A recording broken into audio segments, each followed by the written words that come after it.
Hello, bachcho. Let's read the question. The question says a flexible chain of weight W hangs between two fixed point A and B, which are at the same horizontal level.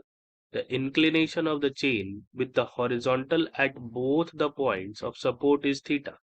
What is the tension of the chain at the midpoint? So इस question का key concept होगा tension in a string.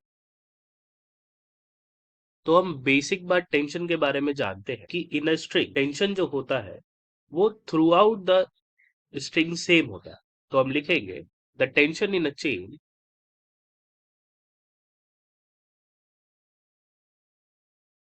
अब हम diagram की तरफ बढ़ते हैं। तो चेन का वेट नीचे की तरफ एक्ट कर रहा होगा W, और टेंशन क्योंकि इस पूरे स्ट्रिंग में सेम है तो यहाँ पे भी टेंशन T सेम होना चाहिए। अब हम क्या करते हैं, इसको थोड़ा सा आगे बढ़ाते हैं। तो हम क्या देख रहे हैं कि टेंशन का हमारा कंपोनेंट फॉर्म हो रहा है।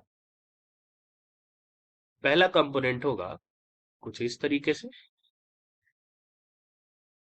क्योंकि ये एंगल थीटा है और ये हमारा टेंशन है, तो ये हो जाएगा टी साइन थीटा, और ये हो जाएगा हमारा टी कॉस थीटा। सिमिलरली इस तरफ भी अगर हम एक्सटेंड करेंगे तो हमें ऐसे मिलेगा टी कॉस थीटा, और इस तरफ मिलेगा टी साइन थीटा। तो हम क्या देख रहे हैं कि इस वेट को बैलेंस करने के लिए उसके अगेंस्ट में टेंशन का साइन कंपोनेंट है। तो हम लिखेंगे 2t sine theta is equal to W। इसीलिए t will be equal to W divided by 2 sin theta, and we know 1 divided by sin theta is cosec theta, so W divided by 2 cosec theta will be the tension in the string.